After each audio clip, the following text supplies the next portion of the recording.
went off to University of Oregon at St. Vincent's Hospital, and I did a fellowship in vascular surgery. At that time, it was 1980, I came back to Laredo. I drank the water, I loved it. When I came back to Laredo, I got into my love of boxing and martial arts. Had always been there. I came back and I started trying to help the amateurs in Laredo, Texas, because first of all, there was no gyms. Second of all, most of the people that were in boxing had no shoes, no clothing, no shorts for tournaments, no gloves, and no ring. So I proceeded to help, to try to help them out, and subsequently, we started having excellent, as you all know, we had the two greatest champions, in my opinion, of all times here in Laredo. And since 1980, I got involved in being a doctor of the ring, a ring physician. In those days, there was no protocol, so anybody could be up there. Sometimes I was up in the ring with an obstetric gynecology guy or a psychiatrist, and it was really weird because I would go to San Antonio, Corpus, or wherever, and I'd be sitting next to a dermatologist trying to do a fight. So as time went on, and of course I was extremely busy in my practice, doing mostly vascular surgery and general surgery, I started speaking to the people in Austin, and at the state level, they formed a commission of combative sports. Because of this, we then have to register the physicians. The physicians have to go through, some criteria. The most important thing, of course, getting a license in Texas. After which, it was still not very par for the course, so we started a committee called the Medical Advisory Committee, which I spearheaded way back in the mid-1990s, and subsequently still on today. The primary goal of a ring physician, of course, is the safety of the fighter. At the same time, not only the safety of the fighter, and we've had some terrible casualties, but also to regulate the fighters in a timely basis. You cannot give one fighter an advantage of time. So you have to be efficient as you go up into the ring. As this went on, I have been blessed to have done many HBO fights, Showtime fights, ESPN fights, Fox Deportes, Mexican Azteca TV. I've been involved in many World Championship fights. First and foremost, I would like to thank God for His never-ending guidance and love, for He is the one that makes all things possible. I would like to express my gratitude to the Hall of Fame Committee for bestowing such a great honor for me today, for what we have done at the Alexander Baseball Program. I would also like to thank and congratulate the people, the inductees for tonight. What a great, I'm surrounded with greatness. Yes. Appreciate it. I became the head baseball coach when it opened its doors at Alexander in 1994. Our first baseball season took place in 1995. Our team was composed of underclassmen. We had no seniors. However, the team was very young and eager to get started. My young puppies ended the season with a record of 8-13, but only to come back stronger the following year with a precedence of 18 straight playoff appearances. During my first tenure as a baseball coach at Alexander, we experienced great success. The teams were state and nationally ranked in our first 7 years of existence. In 1998, the team went to the Elite Eight. In 1999, the team made the appearance in the Final Four state tournament in Austin, Texas. An honor that had not been accomplished by any other Laredo team since 1952. After the 2001 district championship and a playoff run, I passed on the reins to my assistant, Tim Bertha, due to a promise I had made to him. In 2007, the head baseball job became available again. The thought of having the opportunity to coach my son, along with the encouragement of my family, I applied for the job once again. During my second tenure, continued to make marks. The most recent was the Elite Eight in 2011 and 2012, and last year the regional quarterfinals. And this last week at the Waco Convention, the Texas High School Baseball Magazine ranked our team number 5 in the state. Yeah.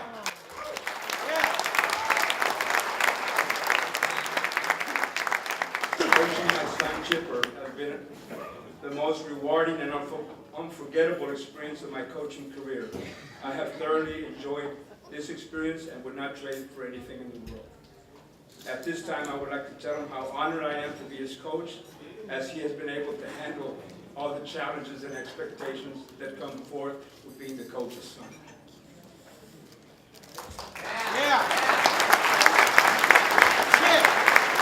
Together we build has been our motto for our baseball program. I strongly believe that baseball is a team sport, for a team must play together in order to win baseball games.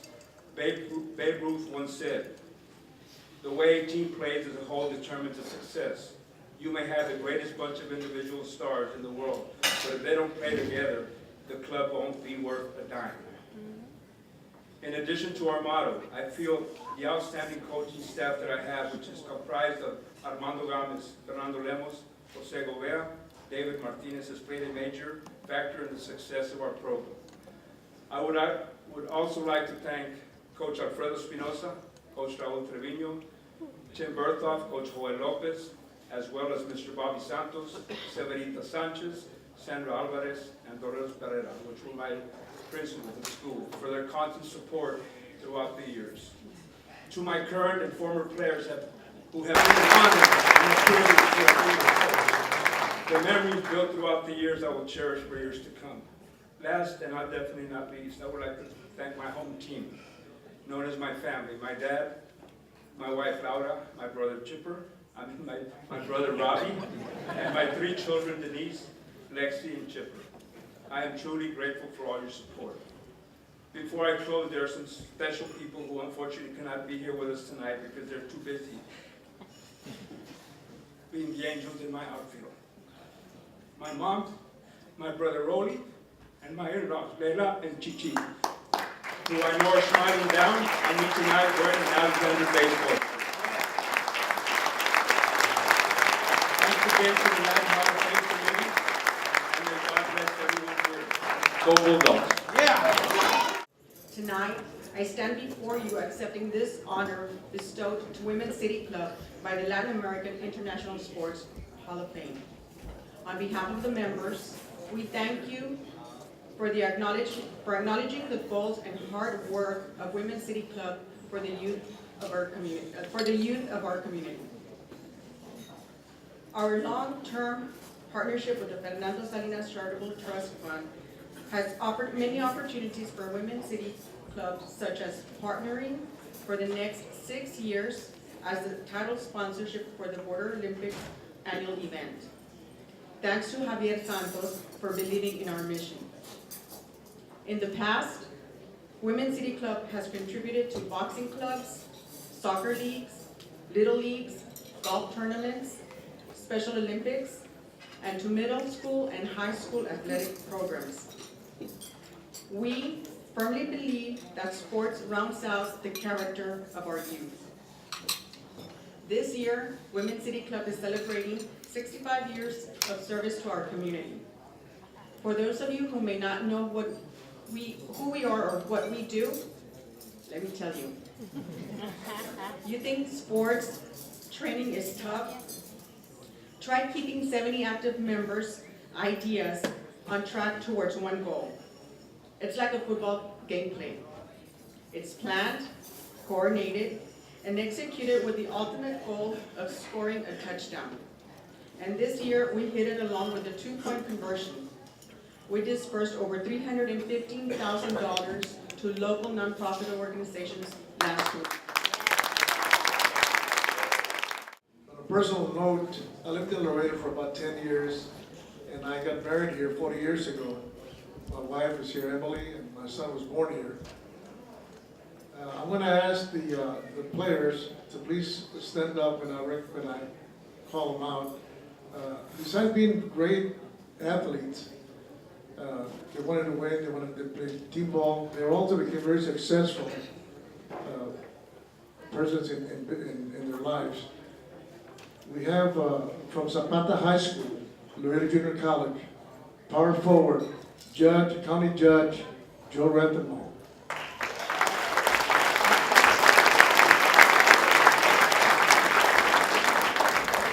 From San Antonio, Burbank, South Texas State.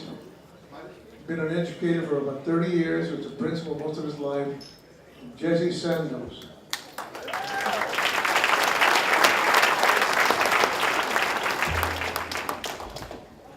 From Burbank High School, San Antonio. Played University of Saul in Monterey. Retired firefighter Arthur Guzman.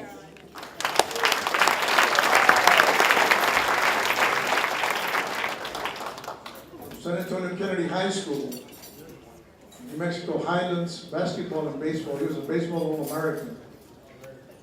He is an attorney for AT&T, Ralph Andrade.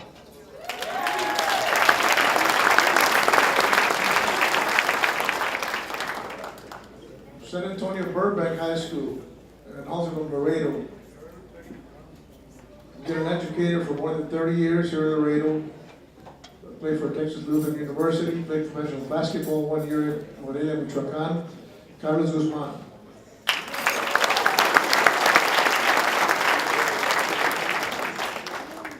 This other gentleman played for New Mexico State, and he's got quite a story. In basketball, in the Final Four, there's never been this happened before. We had 2 Mexican Americans in the Final Four. From New Mexico State played UCLA when they had the great coach Wooden, and they had Corino Bar. They had 2 Mexican Americans that played quite a bit, Larry Mason and Chito Reyes. Larry Mason was also the president of the chamber of the school board of Las Vegas, which is the largest school district in the nation. Larry Mason.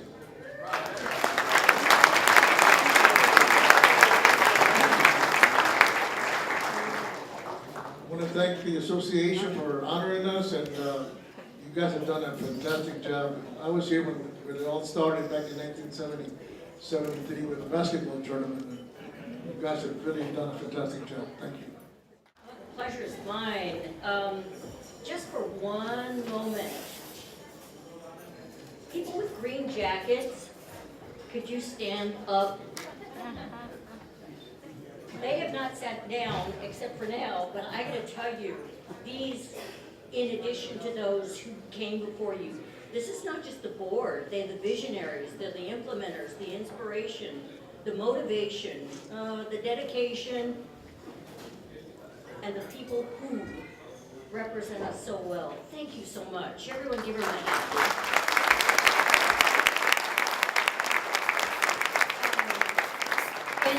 Thank you, and Cynthia was a charger in coming after me continually, saying, you gotta do this, and I am so blessed to be here. This is not about me. This is about us. And the thing that impressed me the most is this is not the Latino American Sports Hall of Fame, it is the Latin. Women, young women, it's not just Latinos, it's Latinas también.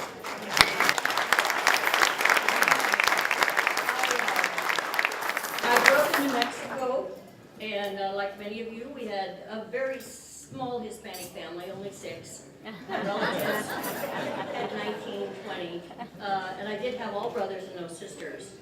And I'm grateful to my parents. My mother in particular, who didn't discourage me from going and high jumping and playing ball and wrestling. They didn't offer scholarships for women, but I found that skill set very helpful during difficult negotiations with baseball players.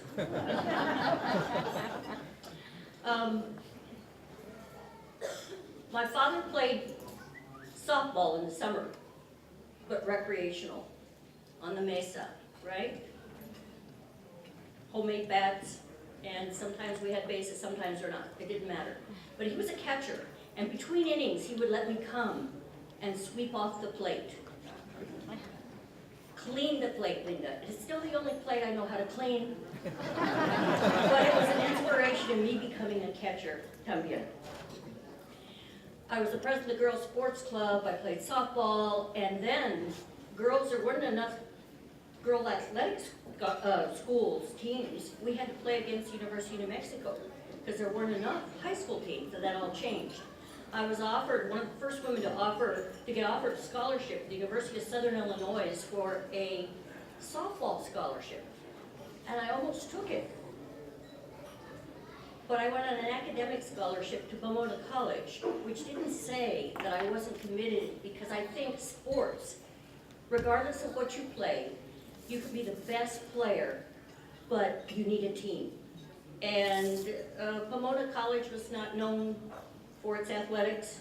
If you fit the uniform for the football team, you got to play Occidental, Cal Poly, and people like that, unlike my husband. But it was the skill sets, the team building that you learn. And thank God I grew up with all brothers. I used to want a sister and I'm a little afraid of them. But it is building teams, building skill sets, learning how to play the game, and continuing to get better at what you do, knowing that you could be the best catcher, pitcher, or player in all of baseball, but you need a team to win.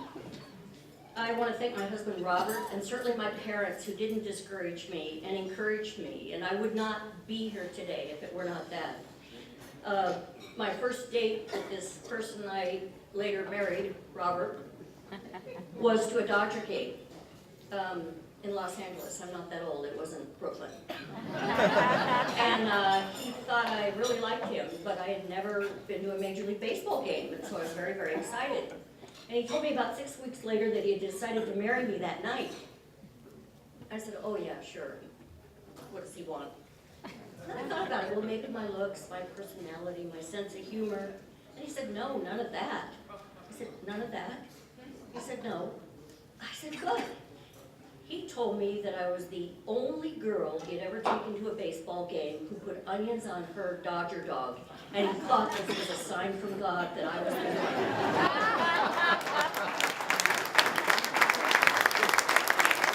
I tell you, I went because I'd never been to a game, and the reason I was putting onions on my Dodger dog is because I had absolutely, positively, no intention of kissing this guy.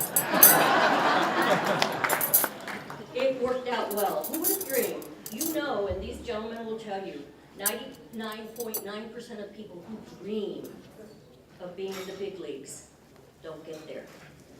But I have to tell you, those that don't try, those that don't get in the game will never get there. Okay, I'm not Luis Gonzalez, I'm Tino. I had to go before Luis because he's way more entertaining than I am. So I wasn't going to put my beer before he spoke because I don't want to start laughing thinking about what he has to say. So first of all, I want to say it's a total honor and a privilege to be here and be inducted into the Latin American Hall of Fame, Sports Hall of Fame, with all these inductees here. It's totally a privilege. Anytime you get inducted at any kind of Hall of Fame, it's always an honor, no matter what field you're in, business or sports, whatever it may be. When Andy called me and asked me to be in this Hall of Fame, I was totally, blown away by it because all I kept thinking about was the town I grew up in, Tampa, Florida, where I grew up at. We grew up in a small neighborhood, Louis and I both, this small tiny town called West Tampa, and it's a total Latin neighborhood. A lot of Cubans, Puerto Ricans, Mexicans, all Latin people there, all these coffee shops, and that's where we grew up at. And the high school we went to was the same type of atmosphere. And we know what you all go through when you talk about family and how tight people are together. That's how we grew up. And it was totally the best way for me to grow up, and it's all I know. So the fact that I get to be in this Latin American Baseball Hall of Fame or Sports Hall of Fame, the people back home in Tampa, Florida, the coffee shops, they're so excited and just as thrilled as we are because we're one of them. And we're their sons, so to speak. And I'm honored and privileged to be here to represent them and the city of Tampa. I'm a storyteller, so I got to tell a couple stories since I've been here in Laredo. Mr. Mayor, I know you're here, and I really would love to get invited back. Thank you. Yesterday, I land, and the gracious folks from the Latin American Sports Hall of Fame, I'm coming in this airport. I've never been here before. It's a small airport. I get off the airplane, start coming down the escalator, and I look and I see a couple of constables there, people in green shirts, and I see a mariachi guys there. So I'm going, damn, somebody big must be coming in. So I'm looking over my shoulder to see if maybe the mayor might be behind me or something. So I go down the escalator, I walk right by him, go over to the baggage claim, and I'm still looking over my shoulder to see who's coming in because I want to know. Cynthia comes tapping me on the shoulder 5 minutes later. She goes, Luis? I go, yes. you just passed us over there. We were supposed to meet you coming down. So I had to backtrack a little bit and come back down the escalator. And the mariachi guy started playing as her and Andy are introducing me to everybody. So today, Tino and his wife Marie came in, so I made sure I went with them to let them know who Tino and Marie were when they came down the escalator. So it was great. Secondly, Mr. Mayor, I've been here a little over 30 hours now, and I know where the Palenque Grill is. I've eaten there 3 times. Ask Andy. I'm starting to think Andy has stock in that place, because I've eaten there 3 times. And secondly, I've been to Lalo's Sportsman. Yeah, that's where the after party is tonight, people. That's where we're going, okay? But in all seriousness, I'm really honored to be here tonight, to be along with all these great, distinguished honorees, to all the student athletes that are here. Growing up in a Hispanic family, remember one thing: all the accomplishments that you make on the field are nothing compared to the impact that you will make off the field. And my parents have taught me that at an early age. The accomplishments will be there and forgotten for many years, but the people that remember you are for the accomplishments and the things that you do that impact people's lives. And that's why I'm proud to be here today with all the other honorees tonight. It's truly an honor to be here in Laredo, and heck, we want to come back. So it's been a great night, and thank you. I guess I'm playing Mariano Rivera right on the closer. I'm the last guy tonight, so thanks everybody for coming out tonight, and I appreciate it. Thank you. Started in 1972, and it was awarded to the most valuable player in high school.